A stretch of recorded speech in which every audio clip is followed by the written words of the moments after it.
केतन अग्रवाल के केस में सबसे बड़ा सवाल अब मर्डर का नहीं, अब डायरेक्ट एविडेंस का है। ना आई विटनेस के कोर्ट किसी भी मर्डर केस को कैसे डिसाइड करती है।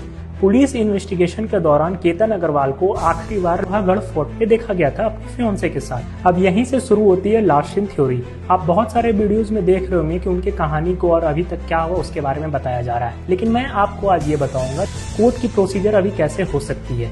अब लार्सन थ्योरी का मतलब ये होता है कि किसी व्यक्ति को अगर किसी के साथ आखिरी बार देखा जाता है और उस पर्सन की मृत्यु हो जाती है तो कोर्ट इसको एक इम्पोर्टेंट सर्कमस्टेंसेस के रूप में देखती है। लेकिन लार्सन थ्योरी का प्रूफ होना अपने आप में एक मर्डर प्रूफ नहीं होता है। कोर्ट ये देखेगी कि सारे एविडेंस उसी डायरेक्शन में जा रही है या नहीं, क्या उसके पीछे कोई प्लानिंग का सबूत मिलता है कि नहीं, या कोई डिजिटल एविडेंस मिलता है कि नहीं, क्या ये सारे कोरोबोरेटिव एविडेंस उस एविडेंस के चेन को साबित करते हैं कि नहीं, ये सारी चीजों को देखा जाता है। लेकिन इस केस में पुलिस इन्वेस्टिगेशन में मर्डर और क्रिमिनल कॉन्स्पिरेसी के मामले सामने आए हैं, तो BNS section 103 and BNS section 61 relevant हो सकते हैं। प्रोसिक्यूशन को इस केस में पूरी सर्कमस्टेंशियल एविडेंस की चेन को प्रूव करनी होगी। सुप्रीम कोर्ट ने शरद वीर चंद शारदा के केस में ये कहा था कि सर्कमस्टेंशियल एविडेंस इतने ठोस होने चाहिए एक्यूज्ड की गिल्ट के अलावा उसके पास कोई रीजनेबल कंक्लूजन ही ना बचे।